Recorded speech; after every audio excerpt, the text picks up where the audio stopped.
The best TV show of 2024? Already? No, couldn't be.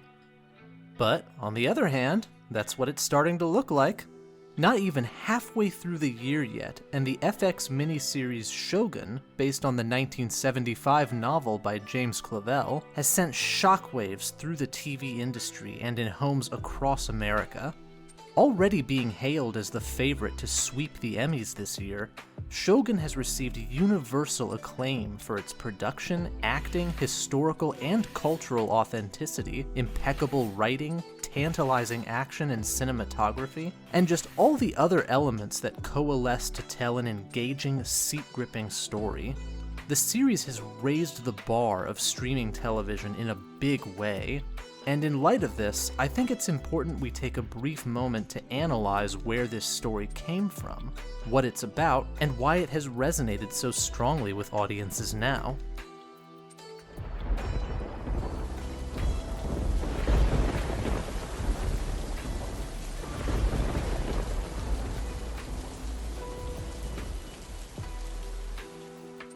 So for those who haven't seen the show, what exactly is Shōgun about? Well, the story takes place in 17th century Japan during the early period of European contact, specifically Portuguese contact, with the Japanese islands. The narrative follows an English sailor by the name of John Blackthorne, loosely based on the real-life English navigator William Adams, as his ship and crew are stranded in Japan and taken captive. While trapped here, John forges a relationship through a bilingual interpreter named Mariko with Lord Yoshi Toranaga, based on the real-life Japanese shogun Tokugawa Ieyasu. Together, they form a partnership against their mutual enemies. For Toranaga, the Council of Regents that rule over Japan and want him eliminated before he can acquire too much power. And for Blackthorne, the Portuguese Jesuit missionaries who are looking to install a ruler who will be favorable to Portuguese trade and to the interests of the Catholic Church. Along the way, these characters must navigate delicate alliances and treacherous schemes in order to each get what they want and discover what it is they truly desire. Today, we're going to talk about the series and also a little bit about the novel and about the first TV adaptation from 1980.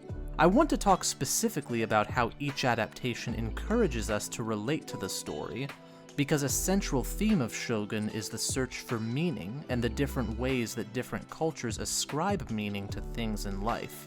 Yet the story of Shōgun itself is rooted in a limited perspective, and the evolution of the story over the last few decades has impacted the changing ways in which Western audiences view Japanese culture with time. So today, I'll briefly go over the three most popular versions of the story, and explain how they each tackle the problem of communication differently. The original 1975 novel Shōgun was actually the third novel in James Clavell's Asian saga, published after his earlier installments King Rat in 1962 and Taipan in 1966, but before later installments such as Whirlwind, Noble House, and Gaijin. Despite the order of publication, the events of Shōgun take place earliest in point of chronological order. Each of these novels focuses on a different historical episode of European contact with different Asian civilizations between 1600 and 1979, with most of the novels taking place in Japan or Hong Kong, except for Whirlwind, which takes place in Iran. Because of the loose connection between these novels, we're going to dispense with the other books in the series and only focus on Shōgun for today's video, although I bring up the broader series to give more context into how the story of Shōgun is situated in a larger macro narrative about the interactions between the European and Far Eastern worlds. The plot of the novel is very similar to the 2024 adaptation, although the novel contains more linguistic and historical inaccuracies in the text. Just as a small example, while Toranaga is seen training falcons in the Hulu series, in the book he uses carrier pigeons, which were unknown to Japan during that time period. James Clavell himself served as a British officer in the Royal Artillery during World War II and fought against Japanese soldiers in the Pacific Theater, and although he did express a deep passion for Japanese culture and considered Shōgun a passionately pro-Japanese book, it doesn't seem that he ever actually traveled to Japan that I can tell. Now, look, I'm not a believer in the idea that one's lived experiences have to dictate what you can and can't write about. I don't think the fact that James Clavell was a white British man necessarily precludes him from writing a novel about Japanese culture. But it is worth keeping in mind that, at the end of the day, regardless of how much research James might have put into this work, Shōgun the novel is, at its foundation, a story about Japan through the eyes of a white English character written by a white English author. And while that doesn't make it an ounce less fantastic of a story or any less authentic, it is important to remember where this story comes from and what audience it was made for, and we'll want to further keep it in mind as we move forward to the first major adaptation of the story on television, and the version that really opened American eyes to Japanese culture.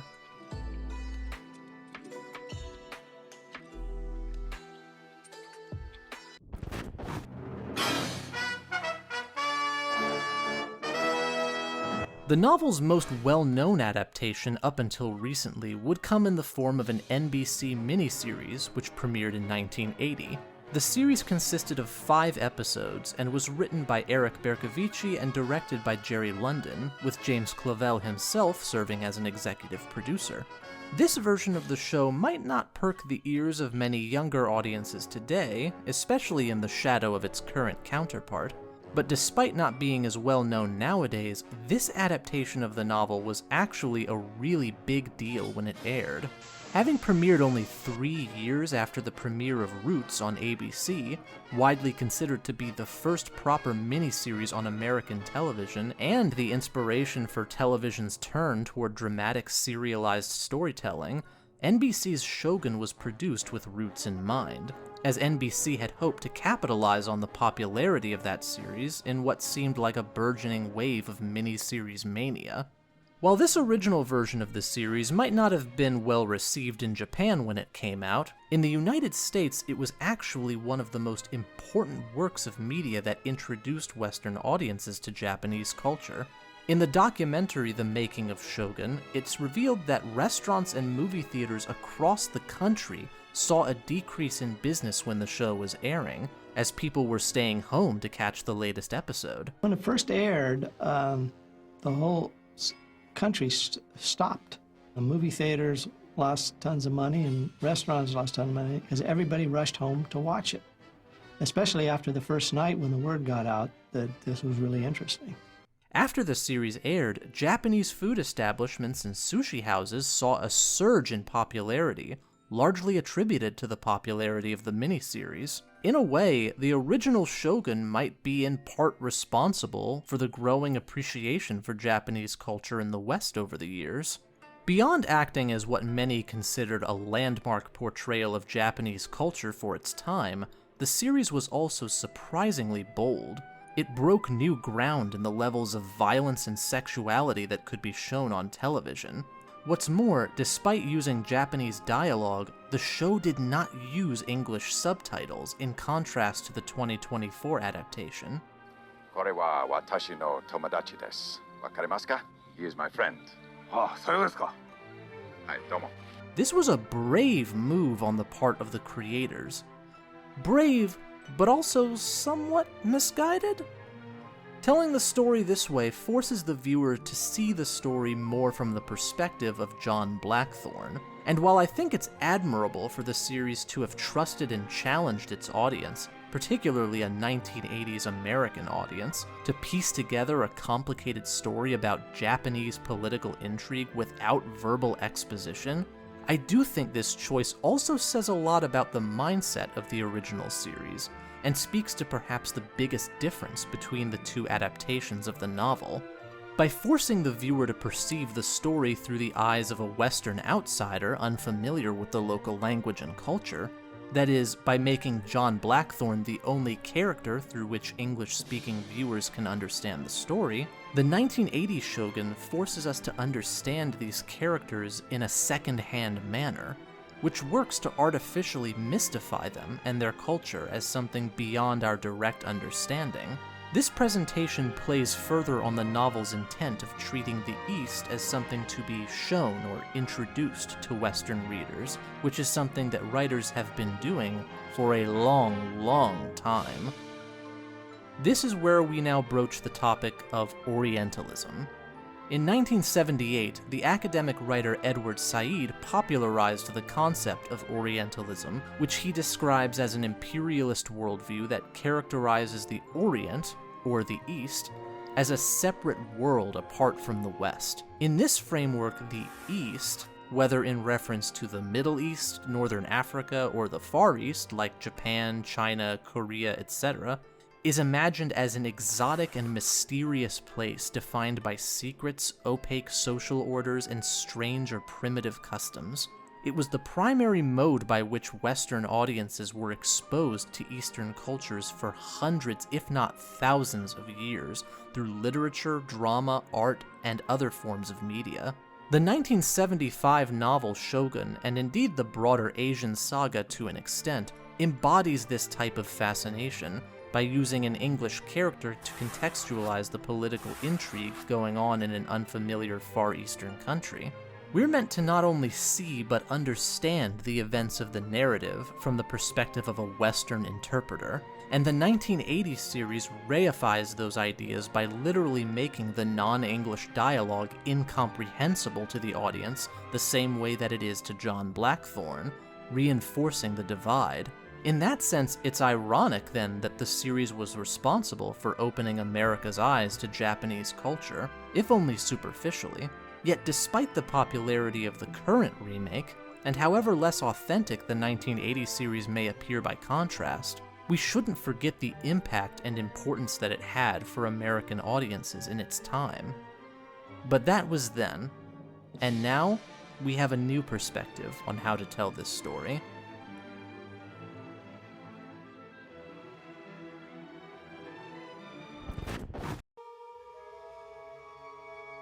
Released on FX on Hulu and created by Rachel Kondo and Justin Marks, the 2024 version of Shōgun presents an iteration of the story that not only follows the novel more faithfully than the 1980 series, but strives for even greater authenticity in its approach to the characters and their stories. While the original series shouldn't be mischaracterized as cheesy or comedic, after all, it did break ground for how dark it was for its time, the new version definitely treats its audience with more faith, and its setting and characters with more gravity and complexity.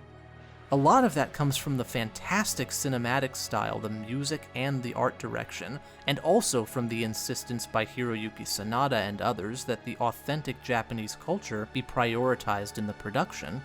But most of it, I think, comes from the outstanding performances from each member of this cast. It takes a lot of talent to win over millions of viewers as much as this show did in only a single season of television. But by God, this cast knocked it out of the park, with most of the praise going to Hiroyuki Sanada, Tadanobu Asano, Cosmo Jarvis, and Anna Sawai, who each treat their characters with an incredible amount of insight and restraint. These performances, I think, are one of the bigger reasons for the show's success, because they take what enthralled previous audiences about the original series, all the subtleties and subtext and mystery that Western viewers saw in Japanese culture, and applied it to the characters. The roadblocks put up by the original series that prevented audiences from understanding dialogue and limiting our scope of knowledge to John's perspective are removed, and now we pay more attention to the other characters' inner thoughts and feelings expressed in unique and almost cryptic ways that have to be decoded, but always on their own terms. There are many instances in this series where characters communicate their feelings abstractly through haikus or performative ceremonies, or where they're forced to signal information to each other through delicate facial acting. Misdirection and manipulation are utilized frequently, and the show invites audiences to attempt to unravel those nuances based on our understanding of these characters, rather than creating an artificial mystique about them by stifling their ability to communicate their thoughts directly to the audience. And I think that makes a huge difference for how viewers connect to the narrative. At its heart, Shōgun is a story about meaning, where we can find it, and how we can make it. It's a story about how to find purpose in both life and death, despite the transience of the former and the inevitability of the latter. And by glimpsing through the eyes of an outsider some of the arbitrary ways in which life and death are given meaning in this society, we can gain greater insight into how we create meaning in our daily lives. Whether a person might find meaning in a customary act of self-sacrifice to save face or preserve their sense of honor, or whether a person creates meaning by sacrificing themselves to protect others or to effect political change, Shōgun forces both the viewer and its characters to confront our respective notions of what gives value to our actions. And in that way, the newer rendition of the series takes the foundation of the novel and turns it on its head. Whereas the original series and the book were conceived as a story about a stranger in a strange land, the Hulu adaptation raises the idea that the search for purpose itself is a strange land, in which many of us can be strangers if we lack awareness of ourselves. Regardless of one's culture or background, purpose is something each of us strives to attain, even though few of us really know how to attain it. Shōgun shows us that while characters like Mariko might initially seek value in customary observances and symbolic sacrifice because of the cultural importance placed on duty and dignity, real value might actually lie in giving your life to defend others. Likewise, while someone like John Blackthorne might initially scoff at the idea of throwing your life away as a symbolic gesture, in the end, he sees the value in giving your life through symbolic protest if the outcome of it could lead to saving innocent people. The journeys of the characters in Shōgun revolve around reassessing the things that you believe hold value, and discovering unexpected places where meaning might reside. I don't want to make it sound like I'm boiling the show's themes down to a dissection of how the West views the East, because this story has so many interesting ideas and wonderfully layered writing to talk about apart from that. But I think it's appropriate to frame this video with those ideas in mind, considering that the original novel makes us think about the story through this lens. And it makes us think about these themes through the eyes of a character who starts out fundamentally detached from the way the people of this other culture view the world and their place in it so differently. The manner in which the characters go about achieving their goals might be culturally informed, but the goals themselves are universal. Whether these goals be love, power, esteem, revenge, or simply finding a place to belong. In the last half-century since James Clavell's novel was published, Americans have become much more familiar with Japanese culture and ideas, especially with the explosion in popularity of Japanese media. And while most American viewers might not be experts in Japanese culture, it's safe to say that modern audiences watching Shōgun have been able to approach the series with a more comfortable grasp than previous generations. And that speaks to how the divide between cultures has been bridged over time through exposure and an examination of shared values and experiences. That's not to say the current landscape is free from the problem of needing to understand foreign ideas through our cultural perspective. After all, a lot of critics in the media have compared the show to other landmark American series like Game of Thrones or Succession, simply because it's a show about political intrigue and power struggle, which I think does the series a huge disservice. Shōgun is only about those things on the surface level. In reality, the story that it has to tell is very much its own. It tells it in its own language, and it has faith in its audience that the shared experiences we all have as human beings will transcend the linguistic and cultural barriers that exist for us as it exists for them. It might be the best series of 2024, and even if it turns out not to be, Shōgun is still a story made as well for our time as for the time when it originated, and it's definitely one worth talking about.